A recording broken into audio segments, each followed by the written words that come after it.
الحمد لله الملك قبل أن يخلق ما ملك. الحمد لله الملك بعد أن يفني كل ملك.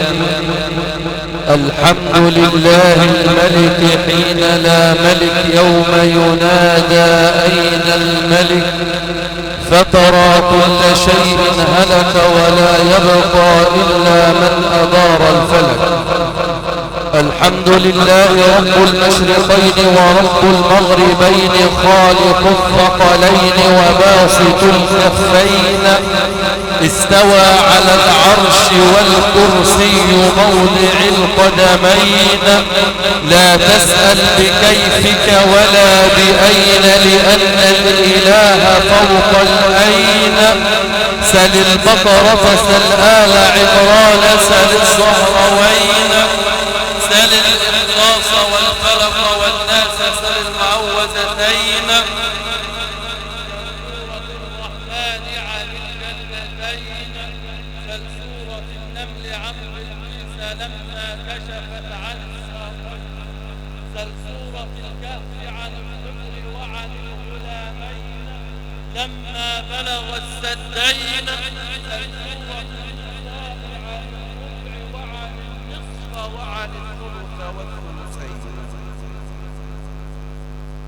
سل سورة الأعراف عن موسى لما قيل اضرب بعصاك الحجر فانبجست منه 12 عينا، سل آدم لما تلقى من ربه كلمات، سل يونس لما نادى في الظلمات، سل موسى عن الميقات وسله أيضا عن 9 آيات البينات، سل يوسف عن السجن وعن الجب وسله أيضا عن 7 سنوات.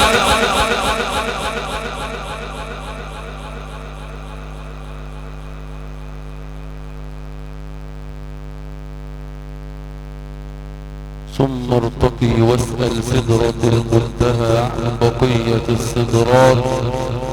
هنا وقف الحبيب محمد وسجد لله في ساحة الساحات. هنا وقف الحبيب محمد وختمت به الرسالات. هنا وقف الحبيب محمد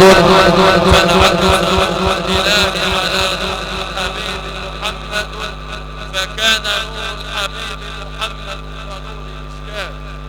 وأشهد أن لا إله إلا الله وحده لا شريك له، وأشهد أن سيدنا وقائدنا وإمامنا وشفيعنا محمدا عبده ورسوله.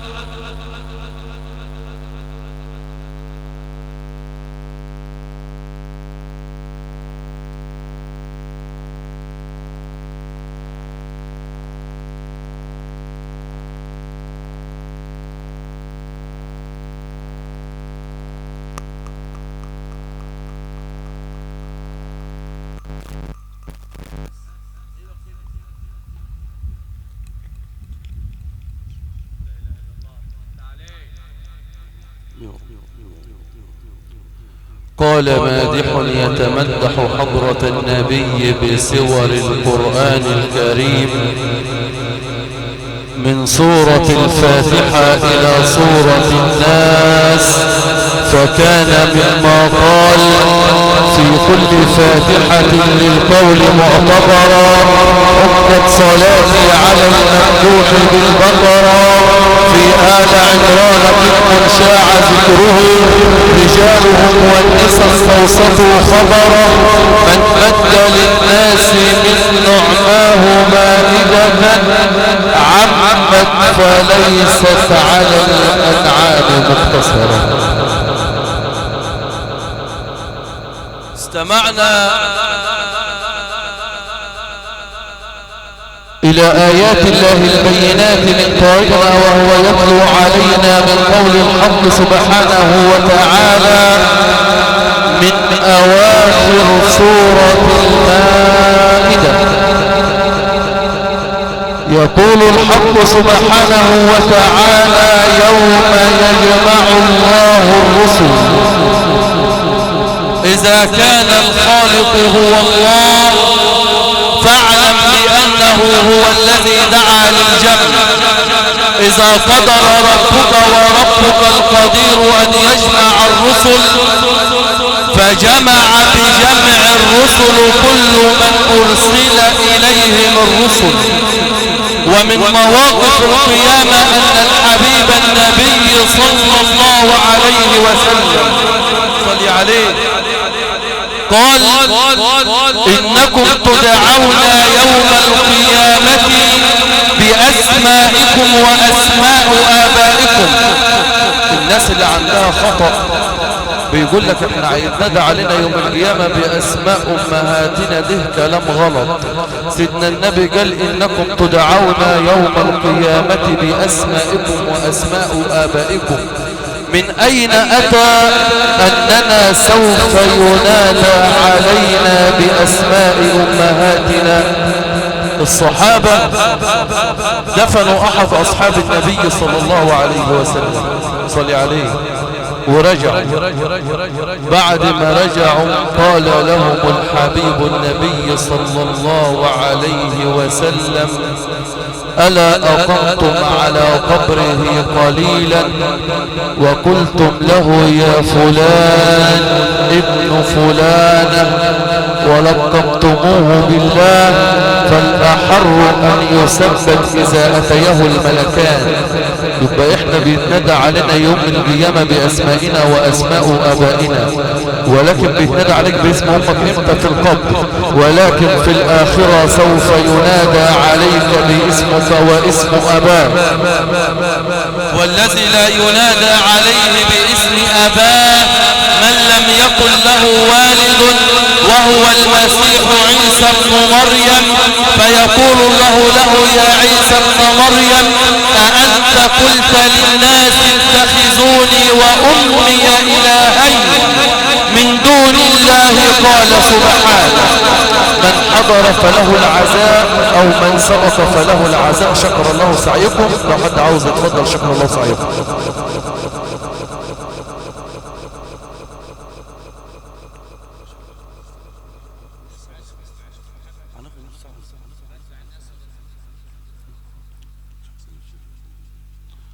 وحدوا الله وصلوا على سيدنا رسول الله.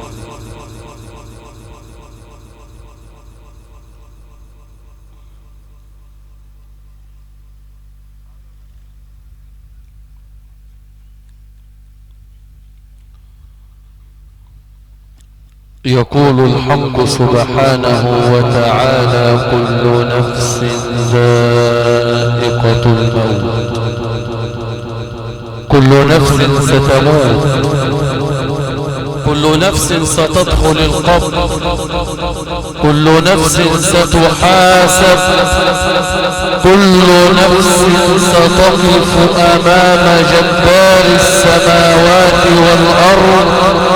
ولكن ماذا بعد دخول القبر؟ ماذا أول ليلة في القبر؟ أول ليلة في القبر شاب منها العلماء واستحى منها الأنبياء وخاف منها الحكماء.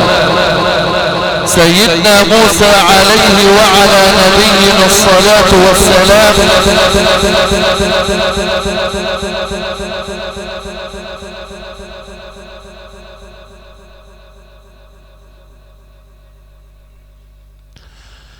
سيدنا موسى عليه وعلى نبينا الصلاة والسلام لما دفن أخاه هارون وقف سيدنا موسى أمام قبر أخاه هارون يبكي، فإذا بالمولى جل وعلا يقول له يا موسى ما الذي يبكيك؟ قال له يا رب لما دفنت هارون أخي تذكرت أول ليلة في القبر، فإذا بالمولى جل وعلا يقول له يا موسى لن أنساهم على ظهر الأرض أحياء يرزقون. أنا ما تنساهمش وهم على ظهر الأرض أحياء يرزقون، فكيف أنساهم في باطن القبور ميتون. أول ليلة في القبر قال عنها الإمام الشافعي: فارقت موضع مرقدي يوما ففارقني السكون. غير المكان اللي هو بينام فيه يوم أو ليلة، ففرق السكون يعني الهدوء.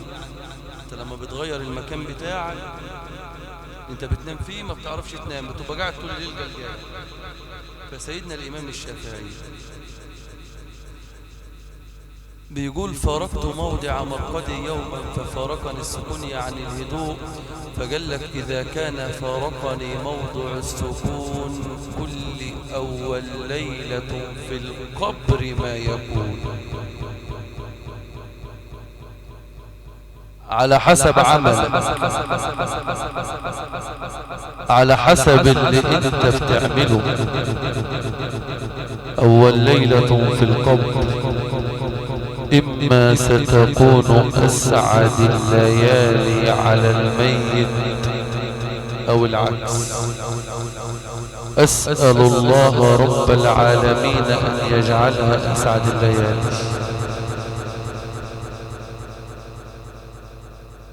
وحدوا الله وصلوا على سيدنا رسول الله.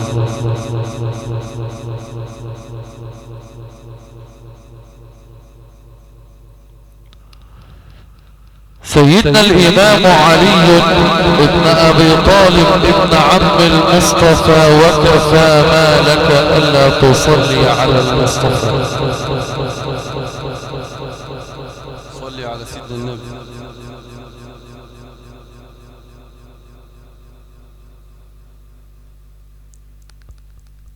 سيدنا الإمام علي جرى واحد شاري دار، واحد الغفار، وقال له: يا إمام اكتب لي عبد الدار. فنظر الإمام علي للرجل فوجد الدنيا قد تغيبت عليه، تكالبت عليه، فرحان مبسوط. ليه؟ ما هو شاري دار على الطريق. فبدأ الإمام علي يكتب ويقول: بسم الله الرحمن الرحيم. اشترى ميت من ميت دار. اسمع يا ميت، أنا ميت وانت ميت. كيف تكفرون بالله وكنتم أمواتا فأحياكم ثم يميتكم ثم يحييكم ثم إليه ترجعون. اشترى ميت من ميت دار تقع في سكة المذنبين وفي بلاد الغافلين. حدودها 4: الحد الأول الموت، الحد الثاني القبر، الحد الثالث الحساب، الحد الرابع إما جنة وإما نار حسب ما يريد الواحد القهار.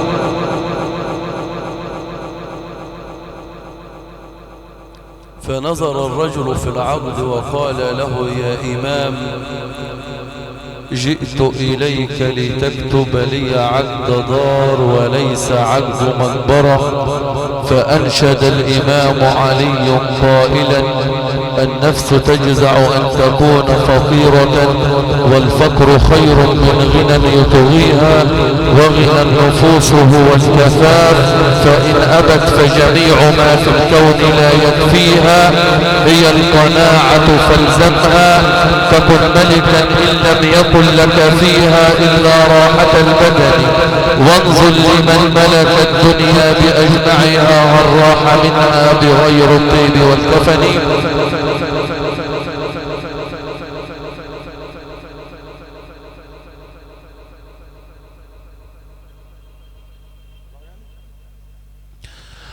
قال مادح يتمدح حضرة النبي بصور القرآن الكريم من سورة الفاتحة إلى سورة الناس، فكان مما قال في الله أرسله في نون بشره، والملك خيره لما دعا ولقى، وبالتحريم والكل أمته، وفي الطلاق من الدنيا لمنطلق، وفي التغابر تجار به ربحوا، إذ المنافق في خسر وفي نفق. يا صاحب الجمعة الغراء يا أملي، في الصف عند امتحاني أخاف من خطئي، أنت في الحشر عوني في مجادلتي، عسى أن تزول حديد النار من عنقي، واقعة كان لي خطأ فاشفع لي عند ربك الرحمن من خطئي. الله أعطاك دون الرسل قاطبة، فقال اشفع فلن أرد شفاعة أكرم الخلق. نستمع الآن إلى فضيلة القارئ الشيخ أحمد شحاتة راضي، فليتفضل مشكور.